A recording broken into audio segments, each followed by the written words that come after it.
क्या आप इस बात को मानते हैं कि इस जीवन में आपके साथ जो कुछ भी हो रहा है, अच्छा या बुरा, वो सब पहले से ही निर्धारित है? हमारा बिताया हुआ हर पल आने वाले कल का संकेत देता है। हम जो कुछ भी करें, हमारी नियति हमें हमारे निर्धारित परिणाम तक पहुंचा ही देती है। नियति ने नील वायुपुत्र को बना डाला युवराज से गुलाम, और फिर उस गुलाम को बना डाला इस युग के सबसे बड़े महायुद्ध का एक सर्वशक्तिमान योद्धा। लेकिन कैसे? ये कहानी है सुंदरनगर राज्य की, जिसे समझने के लिए हमें वक्त में थोड़ा पीछे जाना होगा। करीब 1200 साल पहले सप्त सिंधु के उत्तरी क्षेत्र पर सुंदरनगर का ही शासन था। सुख समृद्धि और ऐश्वर्य से भरपूर सुंदरनगर पर सबकी नजर थी। लेकिन वक्त बदलते देर नहीं लगती। नियति के चक्र से ना आम इंसान बच पाता है, ना राजा और ना ही कोई राज्य। अचानक राक्षसों की एक बड़ी फौज ने सुंदरनगर पर हमला कर दिया। वो लड़ाई इतनी भयानक थी कि पूरी धरती लाशों से ढक गई। राक्षसों ने सभी ताकतवर योद्धाओं को बेरहमी से मार डाला। कई प्रतिभाशाली युवाओं को तो वो जिंदा ही निकल गए।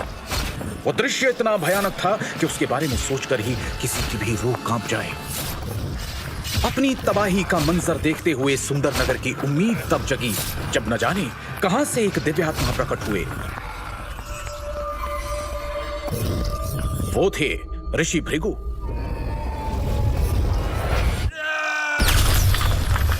उन्होंने सभी राक्षसों को अपनी पवित्र श्वेत अग्नि से जलाकर भस्म कर दिया और सुंदरनगर को तबाह होने से बचा लिया। उसके बाद भृगु ऋषि ने राज परिवार के वर्तमान राजा को 2 दिव्य औषधीय गोलियां और जीवन के सूत्र नामक एक पुस्तक देते हुए कहा, हे राजन, इस पुस्तक में दिव्य शक्तियों के सूत्र है। इस पुस्तक की रहस्यमय दिव्य शक्तियों को जागृत करने वाला व्यक्ति संपूर्ण मानव जाति का कल्याण करेगा। उनके द्वारा कहे गए ये शब्द बादलों में होती गर्जना की तरह पूरे क्षेत्र में गूंज उठे। तब से लेकर अब तक पीढ़ी दर पीढ़ी कई लोगों ने उस पुस्तक को पढ़ा, लेकिन कोई भी उसमें लिखे किसी भी तरह के दिव्य सूत्र को खोजने में सफल नहीं हुआ। वक्त बीतता गया। इंसान की लालसा, जलन और गद्दी की चाहत के चलते राज परिवार के बीच अनबन और राजनीति सुंदरनगर को पतन की ओर धकेलती चली गई। फिर कई सालों बाद वायुपुत्र परिवार के वंशज वीरेंद्र वायुपुत्र ने महाराज बनकर सुंदरनगर की बागडोर संभाली और अपनी निष्ठा और ईमानदारी के साथ उसे उत्थान की ओर ले चले। परंतु उनके धूर्त भाइयों को महाराज वीरेंद्र वायुपुत्र की तरक्की रास नहीं आ रही थी। महाराज वीरेंद्र के पराक्रम के सामने उनके सौतेले भाई यजुवेंद्र और नागेंद्र दोनों फीके पड़ जाते थे। महाराज अपनी प्रजा का खूब ख्याल रखते थे और प्रजा भी उन्हें बेहद पसंद करती थी। महाराज सुंदरनगर की प्रतिष्ठा को वापस ऊंचाइयों पर ले जाने की हर मुमकिन कोशिश कर रहे थे। यहां तक कि पास के शक्तिशाली श्यामल साम्राज्य के सम्राट बिंदुसार भी महाराज वीरेंद्र से रिश्ता गहरा करने के लिए राजी हो गए थे, जिसके चलते उन्होंने अपने परिवार की किसी एक बेटी की शादी सुंदरनगर के युवराज से करने का वचन दिया था। लेकिन साथ ही महाराज वीरेंद्र के खिलाफ पनप रहा था एक षड्यंत्र। लालच और ईर्ष्या की आग में जलते दोनों भाई नागेंद्र और यजुवेंद्र कई सालों से महाराज के खिलाफ एक चाल चल रहे थे। एक तरफ उन्होंने धीरे धीरे करके राज्य के कुछ खास लोगों को अपने साथ कर लिया, वहीं दूसरी तरफ महाराज के वफादार, जिन्हें वो अपने साथ शामिल नहीं कर सकते थे, उन दोनों ने उन सबको महाराज के साथ ही मार डालने का षड्यंत्र रचा। महाराज वीरेंद्र का बेटा युवराज नील वायुपुत्र बहुत ही प्रतापी बच्चा है। उसके पैदा होने पर संत महात्मा द्वारा यह कहा गया था, ये लड़का एक दिन पूरे राज्य का उद्धारक बनेगा। हमारे शरीर में 7 सबसे महत्वपूर्ण चक्र होते हैं। एक एक करके चक्रों की शक्ति को जागृत करके इंसान एक महान योद्धा बन सकता है। मात्र 13 वर्ष की आयु में नील वायुपुत्र अपने पहले और सबसे मुश्किल चक्र यानी मूलाधार चक्र के शिखर पर पहुंच गया था, जिसकी वजह से हर कोई उसे सुंदरनगर के उद्धारक के रूप में देखने लगा था। उन्हें लगता था कि नील के नेतृत्व में वो एक बार फिर से पूरे उत्तरी क्षेत्र पर शासन कर सकेंगे। सबको लगता था कि नील वायुपुत्र अपने पिता के नक्शे कदमों पर चलते हुए सुंदरनगर को नई बुलंदियों पर पहुंचाएगा। महाराज भी नील को छोटी उम्र से ही अपने साथ राज्य के कार्यों में शामिल किया करते थे। पता नहीं क्यों, लेकिन नील को कभी भी अपने दोनों चाचा कुछ ठीक नहीं लगते थे और उसे यह भी समझ नहीं आता था कि उनकी धूर्तता को महाराज क्यों नजरअंदाज कर देते हैं। श्यामल साम्राज्य के सम्राट के साथ संधि महोत्सव करने के बाद सुंदरनगर में भी उत्सव का माहौल था। राजमहल में 13 साल का नन्हा युवराज नील भागते हुए बड़े से कमरे का दरवाजा खोलकर अंदर आता है।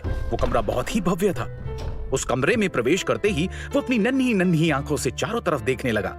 ऐसा लग रहा था मानो वो किसी को ढूंढ रहा हो। तभी उसे कक्ष के कोने में एक बड़ी कुर्सी दिखाई दी जिस पर कोई बैठा था, लेकिन उसकी तरफ पीठ होने के कारण वो कुर्सी पर बैठे व्यक्ति का चेहरा नहीं देख पा रहा था।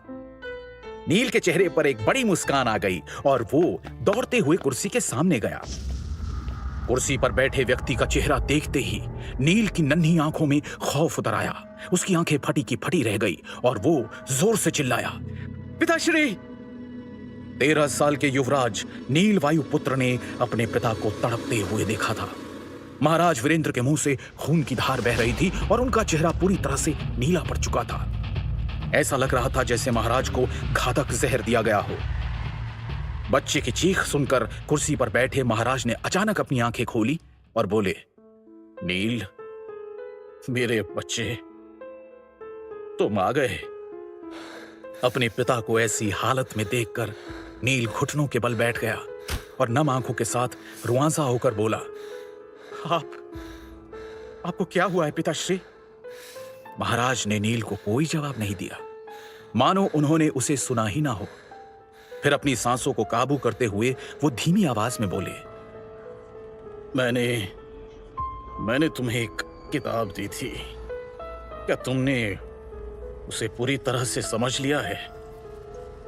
पिताश्री, हम इस बारे में बाद में भी बात कर सकते हैं, पहले हमें वैद्य जी के पास चलना चाहिए, नील ने हड़बड़ाकर कहा।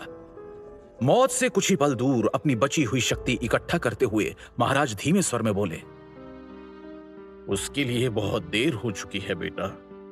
उनकी बात सुनकर नील उन्हें अजीब भाव से देख रहा था। उसे समझ में नहीं आया कि आखिर उसके पिता ऐसा क्यों कह रहे थे। एक छोटे बच्चे के लिए यह नजारा बहुत ही तकलीफ देने वाला था। नील को देखकर उसके पिता के चेहरे पर एक दर्द भरी फीकी मुस्कान आ गई और उन्होंने कांपती हुई आवाज में कहा, नील, याद रखना, तुम हमारी आखिरी उम्मीद। इससे पहले कि वो अपनी बात पूरी कर पाते, अचानक उनके शरीर ने प्राण छोड़ दिए और वो कुर्सी पर ही दम तोड़ बैठे। ये देखकर नील की दर्द भरी चीख निकली, पिताश्री!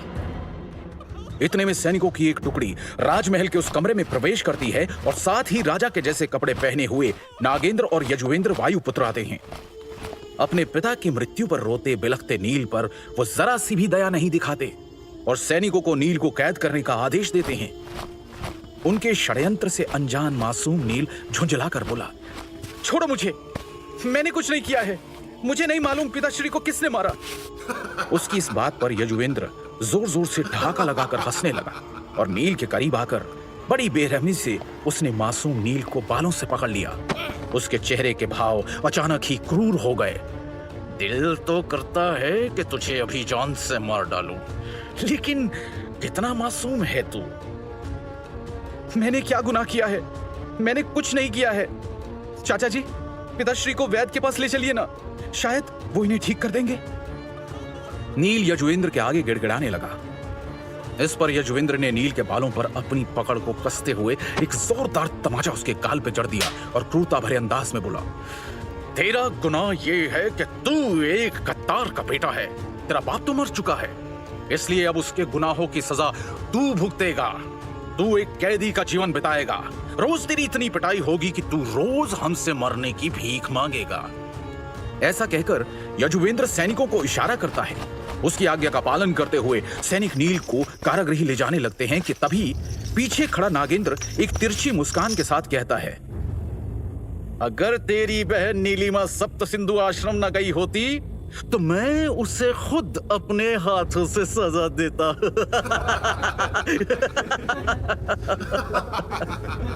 उसकी ये बात सुनकर यजुवेंद्र और वहां मौजूद उनके खास आदमी जोर जोर से हंसने लगे।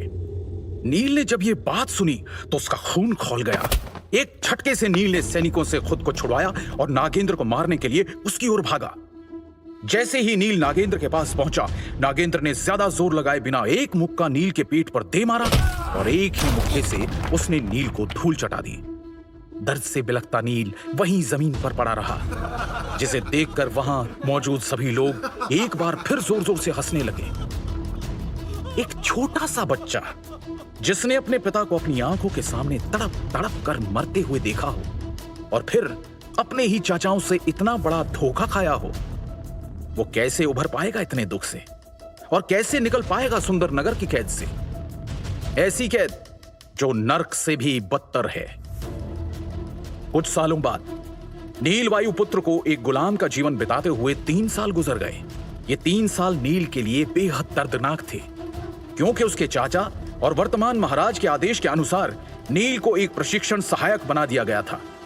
मुख्य रूप से प्रशिक्षण सहायक मौत की सजा पाए हुए वो कैदी थे जिन्हें शिष्यों के हाथों पीटने के लिए रखा गया था।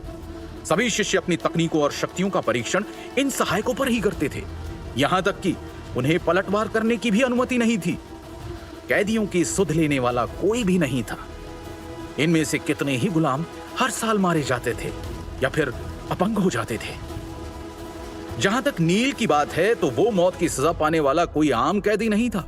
वो सुंदरनगर साम्राज्य का पूर्व युवराज था, जो पिछले 3 सालों से प्रशिक्षण सहायक बनकर लगातार मार खा रहा था। नील वायुपुत्र ने इन 3 वर्षों में इतने हमले, अपमान और पीड़ा झेली थी कि जिन्हें गिना भी नहीं जा सकता। उसने अब इसे ही अपनी नियति मानकर जीना सीख लिया था। रात का समय, दिन भर की पिटाई के बाद सभी कैदियों को उनके कारागार में डाल दिया गया। नील अभी सिर्फ 16 साल का है। उसका शरीर दुबला लेकिन चेहरा सुंदर है।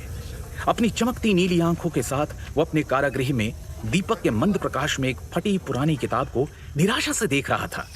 वो उस पुस्तक को एक बार फिर से पढ़ने की कोशिश कर रहा था। यह किताब उसके पिता द्वारा उसको मिला हुआ आखिरी तोहफा था।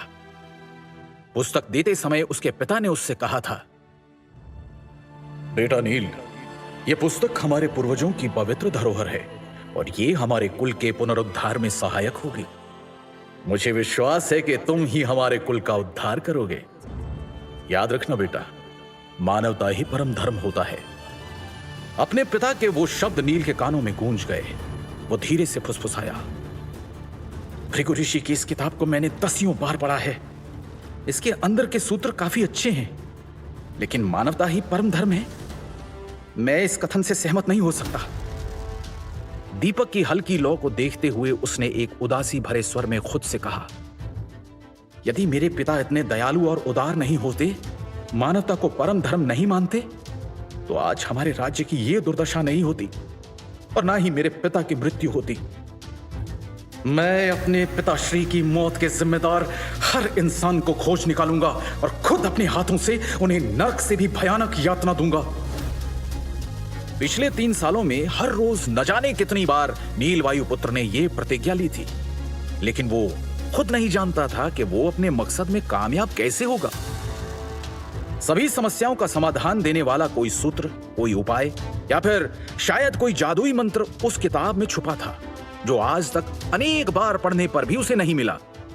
लेकिन नील हार नहीं मानता और उस नन्हे दीपक की रोशनी में एक बार फिर किताब पढ़ने लगता है। क्या है नील की नियति? क्या नील कभी इस कैद से निकल पाएगा? क्या वो अपने पिता को इंसाफ और उनका खोया हुआ सम्मान वापस दिला पाएगा? क्या है भृगु ऋषि की किताब का रहस्य और कैसे बनेगी ये किताब नील की सबसे बड़ी ताकत? सवाल है अनेक और हर सवाल का एक दिलचस्प जवाब पाने के लिए